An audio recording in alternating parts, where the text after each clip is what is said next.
All right, so we're live online with Cake. Thanks for coming. We're donation-based, meet every week. Topics range from social media to how to test your ideas out. How's it going? Going well. Doing good. Not bad.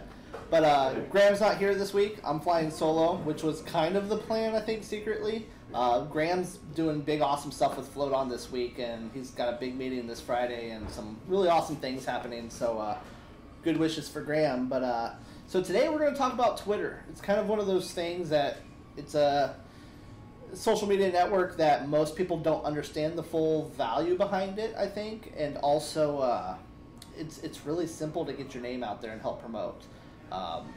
It's one of those things where like people think Twitter is what I had for breakfast, and it's not that. People think Twitter is, just a random thought you had pulled out of your ass. It could be that. But really what Twitter, I use it for business, is connecting with customers one-on-one and kind of searching out markets for you that you didn't even know existed. And I use Twitter on more of a customer service level than I do like a broadcast push my marketing message out. And I think that's where they're really going to get the benefit of Twitter. Just personal experiences. I've used Twitter now since I think 2007. I was a really early adopter on it. And I've received 2 jobs off of Twitter. I just straight up was surfing Twitter and I found somebody looking for what I did for a living. Hey, let's talk. Met the guy twice, 2 different people, and I'm good. Okay, awesome. And got jobs. So yeah, I mean, Twitter is definitely a valuable tool for whatever you're deciding to shoot for. If you focus your energies, you're going to pull up with a win. Also, Cake was formed via Twitter. I met Graham via Float On's Twitter. I saw, Float On popped up in a Groupon, and I was like, oh, I wonder what they have for social media. So I looked them up on Facebook and Twitter, and I was like, oh, really cool. They can use a few, adjustments. So I just tweeted the Float On, said, hey, I really think I can help consult with your social media. Give me a call. Met with Graham, helped him out with Float On's social media, and he's like, let's do Cake.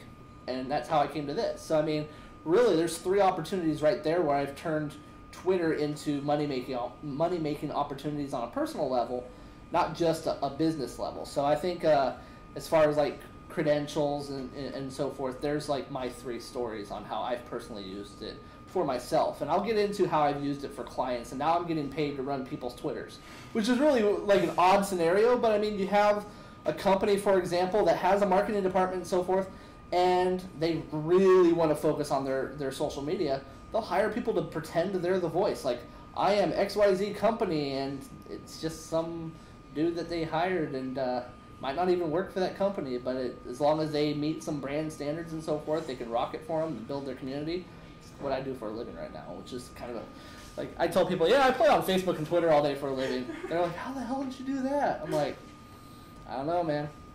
But so why Twitter? I think kind of going into a philosophy that I've held on to for a little bit, that marketing, I have a bachelor's degree in marketing. I've studied it since high school and so forth, and I kind of have seen marketing evolve just in my generation on how people are skipping ads. They're stopped watching commercials because they got TiVo or DVR and they can fast forward through that. Nobody pays attention to a billboard anymore because they're too busy texting while they're driving. I mean, you've got all these scenarios where people aren't looking at ads. Nobody's listening to the radio anymore. And now even if you listen to the radio, you listen to like 107 minutes of ad-free radio because they're trying to copy what like Sirius is doing with satellite radio. And so even places where you would normally find an advertisement know that like ads piss people off. Like, I paid for this, or I'm enjoying this, I don't want to be interrupted. And so the psychology of how to reach people and let them know your brand exists had to shift from pushing your message down people's throat and getting them turned off to pulling them into your world and getting genuinely interested in what you're doing. And so like that's called inbound marketing, trying to get people, hey, look at me, just by being awesome. So like people look over and go, what's going on over there? And just kind of pay attention to you. So another reason why I kind of focus on Twitter and Facebook, but we're really talking about Twitter today, is you can get instant feedback from customers. You can actually shape your company off of feedback by just simply tweeting a question to your customers and pulling the results.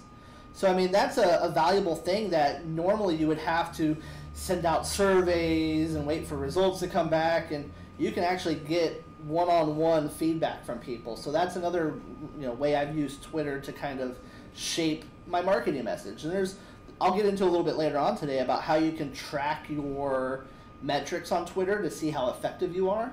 So like if you send out a link and you want to know people clicked on that link, you can go through analytics and find out how many people clicked on that link, and maybe start tracking the time of day that's responsive to your tweets, and maybe the messaging. If it's straight and authoritarian and maybe people respond to that, and you start sending your messaging out like that. Or if it's hey and fun and playful and people respond to that, then you tailor your message to that. So really there's a lot of ways where you can use Twitter as almost a testing mechanism to determine the shape of your company. And I think that's a brilliant way in today's day and age when people have like hyper ADD and they can't decide on what they like 1 minute to the next. You can track that just by their moods on Twitter. And I think never before has there been a marketing channel out there where you can directly connect one-on-one with people. I mean, I can't telephone, but that's invasive, You're calling somebody up and saying, hi, I would like to talk to you about my product today. Click, they're going to hang up on you. That's a way they can just ignore you. But with Twitter, you can just tweet to somebody and say, hey, totally like what you were doing. Leave it at that. Don't even say, I think I have a product that you might like. Don't be that douche. Just be like, hey, that was awesome. Appreciate somebody, and they'll turn around and appreciate you back. And I think that's a great way you can start connecting to people. If you are just that person that is another member of the community, just like another friend, even if you're a company, people on Twitter have been receptive to that. And Twitter's, I think, the second largest social media network out there. So it has a pretty damn big audience of like 350 million people worldwide that are on it. And so I think there's an untapped market in Twitter where like everybody says, oh, you got to be on Facebook, which is true. But Twitter is like that piece, I think, that helps build your Facebook. Because Facebook, people have to know who you are to know to like your Facebook page. Twitter, they don't have to know who you are. You can actually reach out to them. So like, where do you start? The first thing is start with a Twitter name, a Twitter handle. They call them like the @ handles. And so like, we're at CakePDX on Twitter. I'm at Derek W. Wyatt on Twitter personally. And try to pick a name that's consistent with your brand. So whatever it is that you do for a living, Form Photography, he's at Form Photography. It's the name of his business. It's the name of his Facebook. It's the name of his Twitter. It fits perfectly. So if I wanted to try and find him, I would have no problems. You're going to have to put a bio up. People are going to want to know who you are. So if you're that genuine person reaching out to them, they're like, oh, that was cool, dude. And they're going to click to your bio to see who you are and see if they're going to follow you back. And it's got to be something that's kind of sums up everything you do in 160 characters and also kind of sprinkle with some keywords about what you do for a living. So if you're a DJ or something like that, you might want to have that in your bio because those keywords are going to be later on searched by other people, but it also pretty much, if you can get what you do summed up in a word, it's going to free you up for other characters out there. I wouldn't recommend a bio that says like photographer, DJ, martial arts, blah, blah, blah. You kind of still want it to have that personal feel, and you also don't want to make it look like you have multiple personalities. You want to be straight and concise about what you do. You could be like, I'm a photographer and a father by night or something like that. And it gives you both the business and personal side of things. This is kind of a minor touch, but I think a lot of people fail to do it. Come up with a custom background for your Twitter page. Now, most people use Twitter through cell phones, and I think actually the last statistic was like 60% of all Twitters used through cell phones. And very few people go on the website anymore because Twitter's such a real-time thing, and it originally started through text messaging, that people kind of ignore the website aspect. But for those who still use the website, it's kind of that bonus cherry on top to have a nicely designed background. You can go into Photoshop and you can actually Google, and I'm going to put some links up on the Cake website, of specific dimensions you can use to utilize the sidebar space on your Twitter background to have added information like contact information, your website name, stuff like that. So there's dimensions. All monitors are different resolutions, but there's like 85% of monitor resolutions fall in like 1600 to 1900 width. So you're going to see a lot of that in Twitter backgrounds. So I'll put up links to articles I've read that helped me create Twitter backgrounds for clients that actually kind of fit and look good. So now that you kind of got it all started and signed up, it's like, okay, now what? I have 0 followers and I'm following 0 people and I've tweeted 0 times. So Twitter, when you sign up for an account, helps you through the process. But first things first is what I like to recommend people to do is make one tweet out there to kind of say who you are, not just, hey, I'm on Twitter. Yeah, whatever. Everybody does. I think that's like, there was a study that was done that like most people's first tweet was, I'm on Twitter now. That was like literally text verbatim. Like 52% of all the first tweets were something like, I don't know why I'm on this, but hey, here I am. And you just kind of maybe want to extend your bio or give people kind of a upcoming feel on like why they should follow you. Like, hey, I'm going to tweet to you some awesome entrepreneur news and share with you some of the stuff we're doing every week. Now people have something to look forward to. And that's also not a bad tweet for later on when you start following a big group of people, for those new followers to, again, get a feel for who you are. And the one thing that I get asked a lot in building a Twitter community is like, how do you get to like 500 fans really quick or 1,000 fans really quick? You don't, you know. It's gotta be, you gotta have patience, and you gotta build a community at the pace that you can handle it to know who each of those people you're following are. And I think it's the whole quality versus quantity type of thing. You know, you have your vanity metrics like, I have 30,000 followers, I must be important. No, like, I guarantee you 29,000 of those followers are just spam bots or people looking for people to follow back. Or it's just inflated metrics. And when you get to that point, Twitter becomes such a constant stream of shit that you end up not liking Twitter and you stop using it. And so I think building it realistically, like the way I built Cake with 0 and 0. And I followed 50 people that were hyper-targeted into what I was looking to reach. Small-time entrepreneurs, I looked for people that said owner of or founder of, people who kind of started out businesses, a lot of people on Etsy. I kind of, you know, those are the people that, you know, you make handbags and you might just be the only person in your business.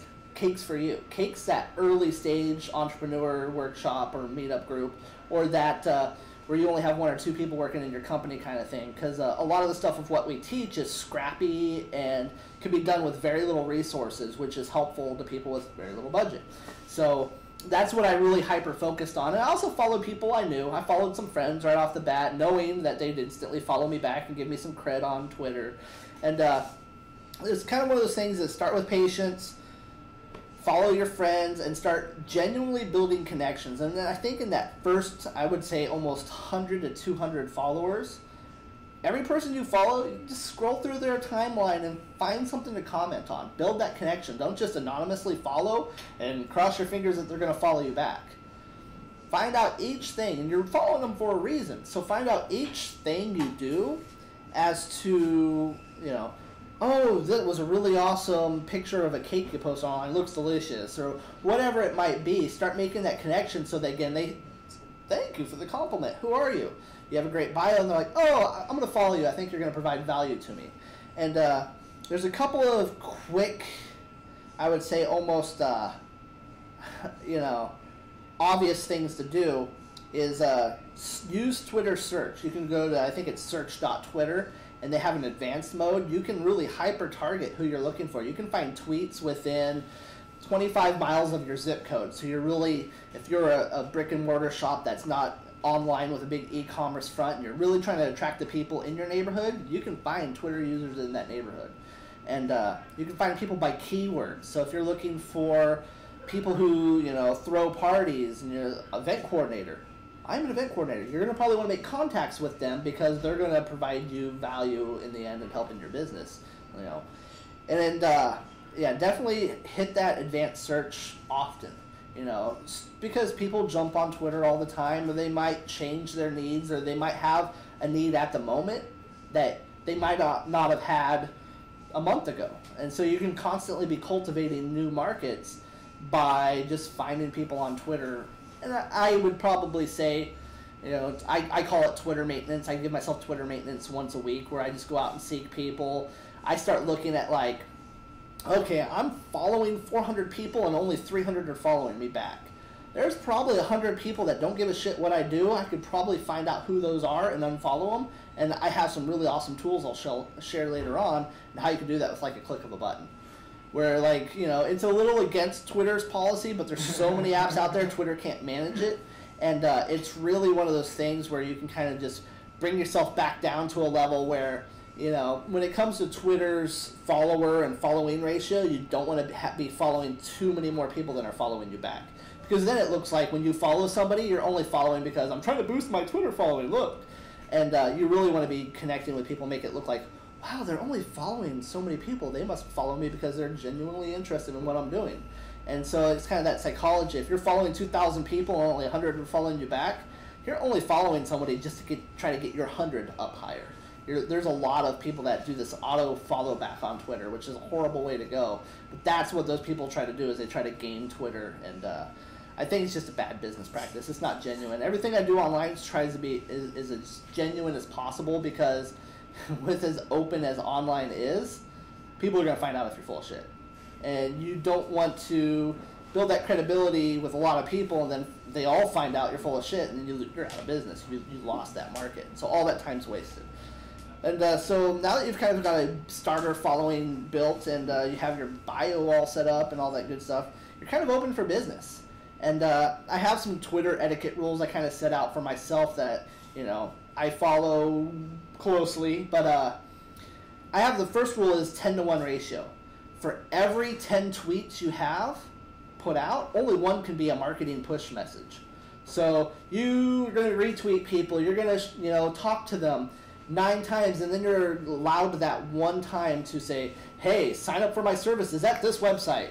And I think that helps keep the volume of push messaging down, and you kind of earn that right after a while of, you know, that's why we're on Twitter. We're on it to make money. There's nothing wrong with saying come buy from me, but you can't do it with every single message. And so I think that's a really important opportunity for people to understand. Look at Cake's Twitter, for example. I try to talk to as many people as I can, but at the same time, since we're the knowledge exchange, for a living, I'm constantly, I spend probably a lot of my time surfing the internet for content and so forth. And I find a lot of useful entrepreneur articles and so forth, and I want to share them with the Cake community.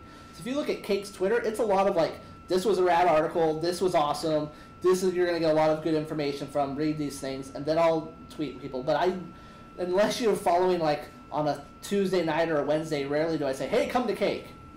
You know, and because people know Cake's every Wednesday, I don't need to shove it down their throat every 5.2 seconds. And I think it helps with the followers. And quite a bit of followers, you know, if you don't know who Float On and Graham are, the other half of the followers have come from Twitter. I mean, connections I've made, I made connections with the Neighborhood Notes website, and they ran a little article about us, and then their readers started trickling in once we started running topics that they were interested in. So it's really zero advertising dollars have gone into Cake. We've used social media as our only advertising platform. And it's been successful, and it's been to the point right now where we're getting ready to put some ad dollars out, because we're going to be running a weekend day. I think it's Saturday, June 30th. We're going to run a whole day workshop where people will pay in, and guaranteed your business is going to be workshop. So if there's something you're struggling at, whether it's a website or something, that's when we're going to work on it. So yeah, now you'll probably see a Facebook ad pop up says, hey, like Cake, you know, in so many words or less. And that's only because we're hitting the critical mass point where we've got a big enough audience, we have the ability to now pay for advertising. So that's just the next evolution. You would do it in your business too. I mean, once you got to the point where you had enough revenue coming in, you'd pump out some dollars to try and build that up a little bit more. And I think Twitter is a great opportunity for not only marketing, you can do lead generation, you could use it as a PR channel, you can announce big product launches, you know, through it. You can also use it as customer service. You can set up a Twitter search on your name, and if somebody says like, East Bank Saloon gave me horrible cold food, if I was East Bank Saloon, I'd be like, oh, I'm terribly sorry, here, let me comp you next time you come in. You can use it as that method of correcting the wrongs that go out in the community.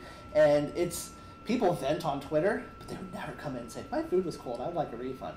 They're just going to eat it, they're going to pay for it, they're never going to come back. But that gives you the opportunity to salvage those almost burnt bridges. And I think that's just one of the other powerful things, like I said, for my clients that I get paid to run it for. I run searches all the time, anytime they're mentioned. Hey, like for example, Pizza Schmitza. I run Pizza Schmitza in a Twitter search, and I even run Schmitza, and if somebody says, oh, I checked in at Pizza Schmitza, it was awesome, I'll say, hey, thanks, anything we can do better next time? You know, even being that proactive lets people know, oh wow, shit, they really care. And no, everything was great. I'll be back again. Good, win, in the bucket. But if somebody goes, yeah, you know, I waited like 30 minutes and blah, blah, blah. You find out what store, you call that owner up, you correct it, and say, hey, sorry, it won't happen to you. Here's a free slice next time.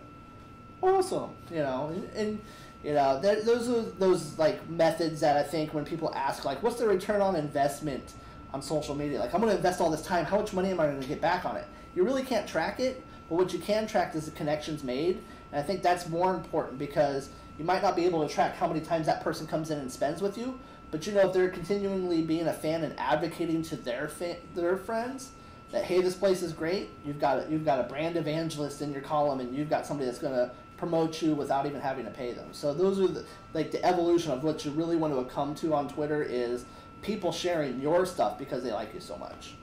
And ultimately, the goal of Twitter I try to follow is, you know, with Cake, I want to inform, I want to educate people, and I want to entertain. So, I mean, that's kind of the same method you would probably use on your businesses. There's some industry news you might want to share you think's relevant that other people might be interested in, or like your customers, for example, might, oh God, I don't know how to use Twitter.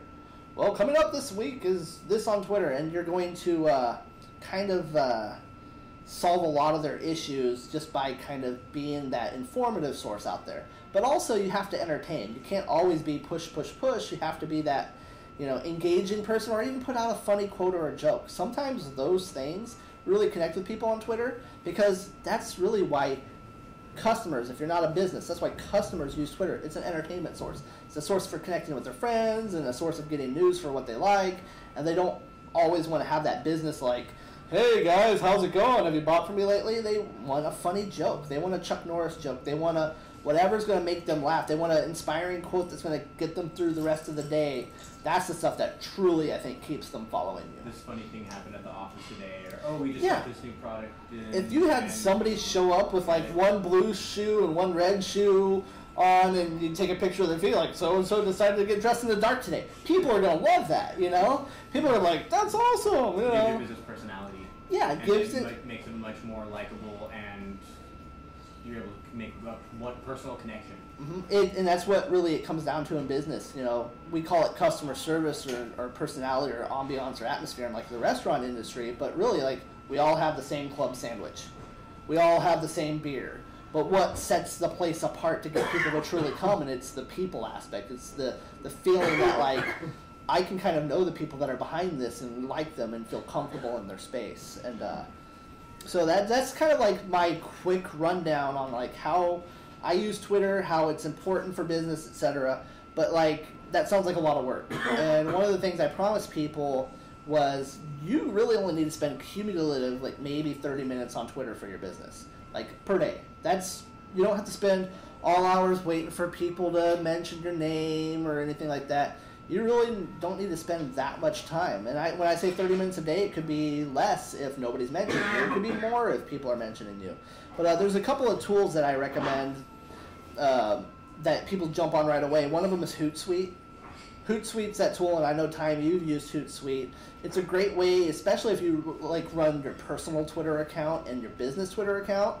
It's a great way to have both in the same dashboard. So you can kind of flip back and forth and kind of go with the ability to monitor multiple things at one time. Also, you have the ability in Hootsuite to schedule tweets. So like for me, for example, when I do Cake tweets, I have a full-time job, I have a kid, I do martial arts, I'm on the board of the American Marketing Association, I have all these things going on. I might be tweeting at 12:30 at night. Nobody's going to hear it. They're either out partying or they're sleeping. So how do I get those to the people in the right time of the day is I schedule them out. And so I know, like, oh, most people are probably checking Twitter at 10, and most people are checking Twitter at, like, 6. And so I'll sprinkle some tweets and schedule them. You can do that with Hootsuite. That's a little bit more manual way of scheduling. Another app that I came across probably in the last few months is Buffer app. Buffer app is phenomenal. I can't, like, turn people onto that more. So, like, with Buffer app, what's really great is you set it up a little bit on the front end, and you tell it, okay, connect this Twitter account, and I want tweets to go out at 6:21, 7:47, 9:30. You know, you schedule a schedule And anytime something that strikes you, you want to add to your buffer, like for me, it's articles. If I'm reading an article, I just click the buffer browser on my Chrome, or I think it even has for Safari too. This is the buffer button, and it buffers it for that next available time slot to go out. And so nothing in my buffer goes out past like 8:45 at night, because most people are kind of winding down for the night. Nothing in my buffer goes out before 7:20, because some people are getting ready for the day if they're not awake already. So, I mean, those are the kind of things, like, I would probably schedule no less than 10 time, or no more than 10 time slots in your buffer throughout the day, and maybe even less if you don't have that much to say. Because that's the other thing, too. If you don't have that much content to go out, you might put 3 or 4 buffered tweets out a day, and if you find 10 things to share, you got 3 days worth of content right there, and you don't have to think about performing on Twitter. And so that's kind of one of the things with Buffer is there's a buffer app for the phone. There's a buffer app for your web browser. If you use Google Reader, it's built right into there's a buffer button. There's buffers on blogs now. So, I mean, Buffer's really gaining popularity no matter where you're at. You should be able to share with whatever you're reading. You can also open up Buffer and just share your original thoughts. So it doesn't always have to be an article you read. Buffer has, just like Twitter does, what are you thinking? You type that in, you hit the Buffer button, it starts putting out your random thoughts.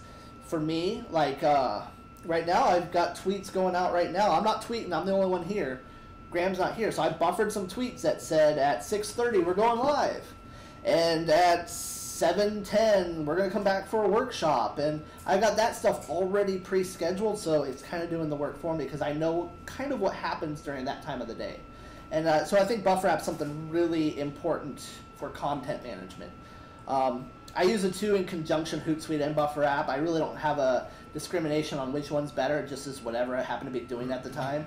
One thing I kind of recommend to people is to try not to have things go out on the 5s. So, like, everybody on Twitter, everybody uses Hootsuite. It seems to be like one of the most popular ones out there. Hootsuite, you're only allowed to schedule things on the 5s or 0s. So 9:05, 9:10, 9:15. So if everybody's doing that, that tweet goes out at that same time, aren't you going to get buried in a bunch of stuff that all goes out at the same time from every other person your user's feed might have in it? This Buffer App is really nice because it allows you at any 1 minute increment you want. Like, again, I want 7:17 to be a time. That's a perfect time between 7:10 or 7:15 and 7:20. Chances are you're probably going to get seen during that time. And you're not going to get buried by the 7:15 posts. And so, you don't get buried at 7:20. But, but, you know, that's just kind of one of those things that you have that extra ammo in your arsenal to maybe get seen. You know, that's really what it's about, is getting seen. You know, you want people to kind of see what you're doing, engage in, and so forth. And so that's the two tools. I really don't use anything else to manage my content or manage my thoughts on Twitter. Very rarely do I ever log into Twitter's website anymore. Just don't have a need for it. So when I went back to cutting out all those followers that you have accumulated that really never followed you back, there's a couple of what I call audience management tools. And these are kind of key because, you know, when you're following people on Twitter, you might get lost in, like, who's not following me back? Are they not following me back? If you're following 3,000 people and 4,000 are following you back, and you want to kind of weed out some of the people that aren't following you back, who.unfollowed.me is a great one, and I'll put the links up to that on Cake's website. Refollow is one that you can pay for a premium service. They give you 100 free unfollows. It's good. I like it because you can really tailor make your unfollowing. You can say, I want to unfollow everybody who's not following me and that I'm following back. And so it kind of says, okay, these are the people that pop up to that, and you can kind of select. And there are some people that you want to keep whether they're following you or not. Like, you know, Inc.com has a lot of great entrepreneur stuff. I don't ever want to unfollow that because it's great for Cake information. So you actually on Refollow have a lock function that they will never unfollow them for you. So you can kind of start, again, it's a little front-loading, a little bit of what I call Twitter maintenance to kind of keep you on par with building your audience and having manageable content. Another thing both Buffer and Hootsuite give you is the ability to have trackable URLs. So like I said, you want to be able to see how many times that link was clicked on when you sent that tweet out to measure its effectiveness. Both Hootsuite and Buffer App will give you analytics. It will tell you that this went out to 365 people and 5 people clicked on it. It's a pretty damn good click-through ratio. It doesn't sound like much, but when you think in the industry scope of click-through ratios, 0.1% is a win. So if you get 5 people out of 365 clicking through on your link, you might want to see what time of day that went out, what was the context of that, maybe start thinking, tailoring your information to cater to that, because most people seem interested in it. And there's a great report out there, and I recommend everybody, if you have a business and you're really serious about marketing it, find HubSpot and follow them every which way and how. Follow them on Twitter, follow them on Facebook, sign up for their weekly emails or daily emails.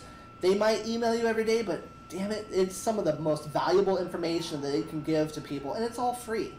And in hopes that your organization's big enough that if you want some really awesome tracking software, you'll buy from them.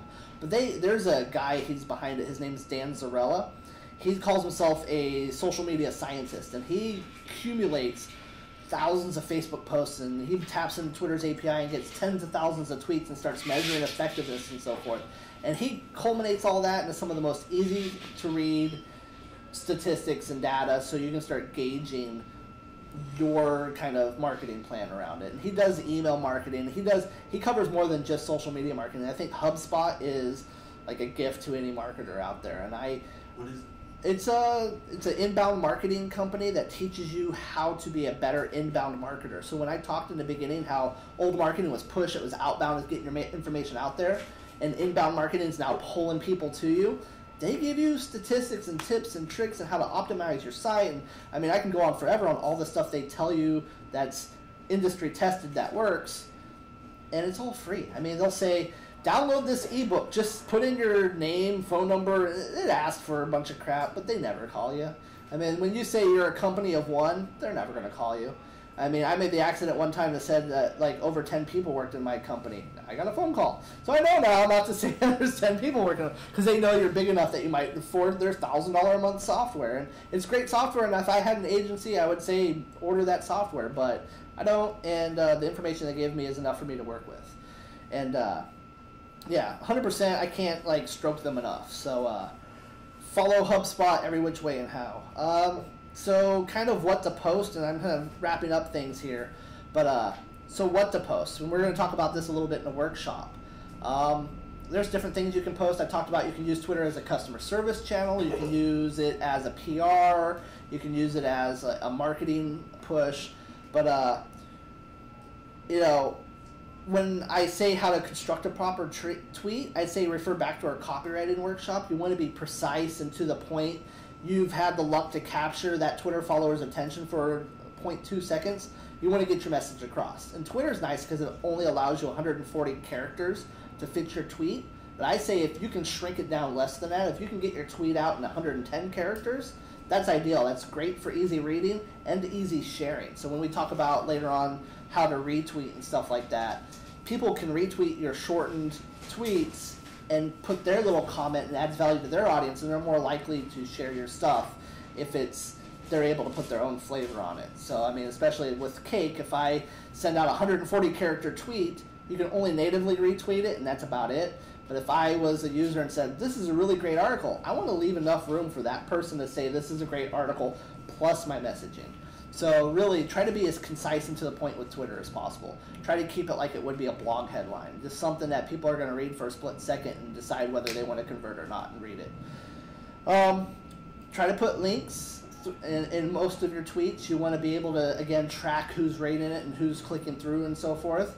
And keep those links, try to keep them on websites that are as mobile friendly as possible. So if you're surfing big websites, blogs, and so forth, they're going to probably be mobile optimized and you're okay. But if you're surfing and you want to share your friend's website, that's cool, but you probably don't want to do that too much because your friend's website might not be optimized for showing up on an iPhone or an Android device or being easy to read. And that's, again, what most people use Twitter is on their phone, so you want the content that you're giving them to be phone friendly. And so that's just kind of one of those things. And text only, if you're going to do that, make it like something that's super shareable and super short. If you're not going to have anything to track, you want to be able to track retweets. And so if it's like a quote that's inspiring and tons of people are going to retweet it, at least that's one tracking method you can still have if you don't have a trackable link in your tweet. And kind of, now that we've kind of covered like how to find an audience and what to put out there and so forth, it's like, so when do you tweet? I talked about those tools to manage your content, and HubSpot has a great, like, surf for it, Google it, I don't care how you find it. It's called The Science of Timing. And it literally just compiles data, and man, it tells you the perfect time of day to tweet, the perfect day to tweet, the perfect day to do a Facebook post, the perfect time to do a Facebook post. It tells you all that stuff, and it's not 100% foolproof, but it gives you at least a good baseline to begin off of. So, like, for example, if I'm a poker club, probably 95% of my people are asleep at 7 in the morning because they just got done playing poker until 3 o'clock at night. I don't probably want to post anything before maybe 10 or 11 o'clock in the morning because I got to give them 5 hours of sleep before they hit the club again. So there's a couple of different things to keep in mind when it comes to timing tailored for your audience. And there's a party going on up there. But if there's anything I could say is just kind of just be observant of when people are responding to you and just make mental notes, keep a spreadsheet, keep a Google Doc, whatever you have to kind of go, okay, I got 5 likes that time, I got this and that, and start really tracking. And Twitter doesn't have a good analytics or in-dash tracking method. So you kind of have to keep track of that yourself. Facebook, however, you can get into that subject. They have insights and you can track the effectiveness of yourself. Twitter doesn't have that built in yet. I'm sure they will someday. But it just kind of use science, man. Just start testing out what goes out and the feedback you get from it. Some of the best times locally are 10 and 6. Those seem to be the really hot spots where a lot of people are on Twitter because you got to think it's like they get to work, they get all their daily emails, and they might take their first 10-minute break on check social media. Or 6 o'clock, they just got off of work and they're going to get home, they're going to eat dinner, probably checking their phone. And so those are kind of like when most people's attentions aren't on life, work or home life. So those are the key times that HubSpot says start with those times. And it's been pretty effective for what I do. Now, again, like I said, if I'm a poker club, a lot of my people are hitting the club at 7 o'clock at night. I probably want tweets later on than that. So there's a lot of different things to kind of keep in mind. And overall, to kind of sum all this up, and we're going to get into a lot of it during the workshop to kind of get a little bit more hands-on. But the number one rule on Twitter is if you have nothing to say, don't say it, just listen. Start getting the feedback, especially early on when you just start your Twitter account, of just sitting back and just maybe not saying anything past that one tweet.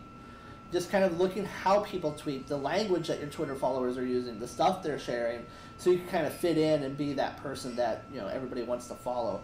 And then later on you can engage. I probably wouldn't jump into pushing content until you've built an audience of people you can chat with.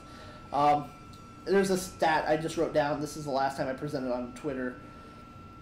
There's a lot of chatter on Twitter, and 36%, a poll was done, 36% of tweets were worth reading, that's it. 39% were mediocre at best, and the stats came back like the rest of them were not worth reading at all. So, you have only 1/3 of all tweets that go out are ever worth a shit. And everything else is mediocre at best or poorer. So again, it comes down to you want to try to perform as best as you can all the time. You don't want to be putting something out every 15 minutes. People are going to get tired of it. If you have 1,000 followers and you're following 1,000 people, if one of your followers tweets every hour, you're probably not going to notice it. If most people on Twitter have 40 followers, there's for their friends and some of their favorite brands. If you're posting every hour, they're going to see it all the damn time. And it's going to come down to oh, you're just doing nothing but talking, I'm going to unfollow you. So you kind of have to keep the mass audience in mind. Like I said, most of your Twitter users have 40 people they're following, their most favorite accounts, and that's it. It's the super users that get up into the hundreds, or the businesses. You'll find them as well. And share not only your content, share other people's content. Retweet using the native retweet button on Twitter or Hootsuite, where it just takes their tweet and embeds it on your Twitter page, so you're sharing somebody's picture and their profile and so forth. Or, if you want to add in your little synopsis, you can do a old school retweet where you put in, I think this is awesome, and then it says RT @ symbol, and then the message. You can do that either way, but whatever you do, just share other people's stuff. People like the spotlight turned on to them, and they'll give you gratitude back later on. And again, I also said don't overshare. people are more apt to read random thoughts and information than they are self-promotion. So kind of keep that in mind when you're tailoring your marketing message. People aren't going to want to, if this is something pleasurable to me, if Twitter's my recreation, I'm not going to opt into too many marketing messages. So you kind of have to blend in and be that fun person. And like most things, be positive in your tweets. Nobody wants to follow a negative Nancy. Like, today sucked ass, and I almost got hit by a bus. And you don't say that stuff when you're a business. And chances are you also don't want to say, like, oh, looks like everybody's outside today and they're not in. You don't want to ever seem negative on Twitter. And that's just a life thing in general. But you'd be surprised, And Twitter, when you do the search.twitter, it has this little function. I've never really played with it, but it's like attitude of tweets, and they have a smiley face and a sad face, and you can sort actually through the mood of people's tweets. And I don't know, maybe if you're an antidepressant manufacturer, you want to search for all the sad ones. But I can't really understand like why people want to search for sad tweets. I don't know, but it was just some odd thing. May have been archived, one of those old first functions they ever had on Twitter, and they just kept it like the poke button on Facebook that nobody ever uses anymore. But yeah, it was just one of those interesting things. So like mood is it, but other than that, there's a lot of stuff that, I recommend. Don't auto DM people. A DM's a direct message. Don't set up things that are going to automate your business's Twitter. I talked about scheduling, and I want to just kind of disclaimer, there's a difference between scheduling your content and automating your content. Automating your content is where you just take like an RSS feed of your favorite website and feed it into your Twitter.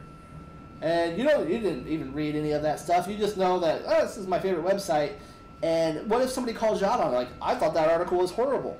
Let me read it first and get back to you. I mean, there are people out there that just try to make Twitter as less hands-on as possible, and they pay the price for it. So, again, if you don't have anything to say, just don't say anything.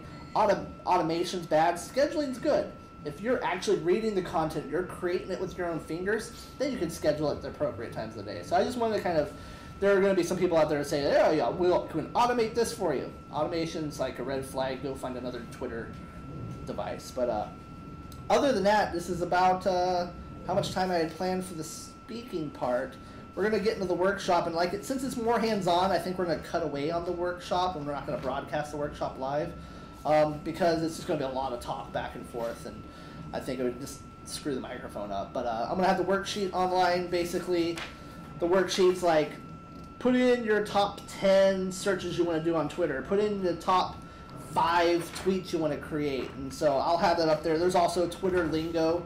So, I mean, I can go into that all day and explain that, but it's kind of like a glossary of what all this Twitter language is. And so, yeah, that's going to be online by tomorrow. And just kind of start creating your own little roadmap for Twitter. But anybody have any questions? What are your feelings about tweet-ups lately? Tweet-ups. So, for people that don't know what tweet-ups are a great... Well, okay, I should take out my adjectives. Tweet-ups are a way you can meet people who use Twitter. So whatever you polarize around, if you are a martial artist and it's a martial arts tweet-up, those are going to be martial artists who use Twitter that are convening on a coffee shop to discuss the trade. If you're a marketer and you're going to a marketer's tweet-up, you're going to find other marketers. I think tweet-ups have their place, and I can get into using Twitter as a networking tool. And I'm an introvert at heart. I hate giving speeches and being on camera and stuff like that. But and I also hate networking events. I hate going up and standing in the corner and be like, somebody want to talk to me? But if I use Twitter as a way to connect with people, and I know those people are going to be at this networking event, I'll use it in the instance of hey, you're going to be there, cool, come find me, or I'll come find you.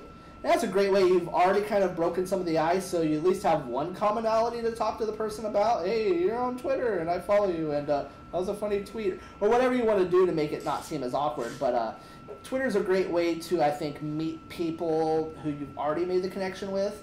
So yeah, in a sense, I guess tweet-ups are okay, but if you're not accomplishing anything at your tweet-ups, save your time.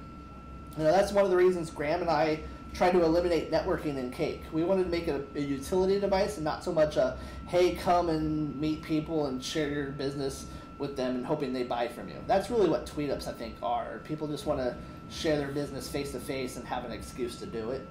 And so I'm mixed. I guess I didn't really give you a good answer, but I think go to a couple of them that interest you, and if you don't make that super awesome bond, don't go back. And I met Time on Twitter, and we actually face-to-face met at a tweet up. And Time's been a good friend ever since, and I think that's one win from a tweet up. But how many tweet ups have I gone to in the past to finally get that one win? And the only reason I really go to tweet ups is when work's going. But I know everybody on Twitter right now that just heard me say that's gonna be offended, but I don't care. If you're not providing, I'm spread so thin throughout the day, if you're not providing me value, I'm going to find something else that does, or I'm just going to work to better my business. And so I think that's my official answer on tweet ups. Go to a couple of them, try to meet some new people, make some bonds. If you're not getting anything out of them, try to find another one that might interest you. Don't give up solely on them, but only focus on the ones you're getting a good return on your time. So that's my official answer. But anybody else, or did I answer that okay enough? Oh yeah, fair enough. Okay, all right. But any other questions?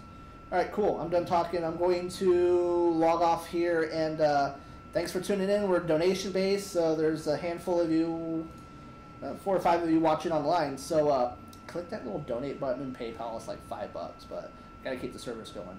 Other than that, thanks for tuning in. Thanks for listening to me ramble on about Twitter. And if you have any questions, thank you. And if you have any questions, tweet at me.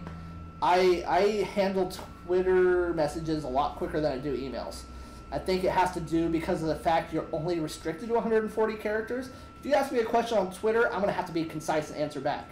If you send me an email asking for all this advice, I'm going to try and take time and going, okay, did I say that right? And with my grammar and spelling, I'm going to analyze my email, and you'll never receive it back from me or receive it a week later. So tweet me your questions. It's a lesson. All right, thank you.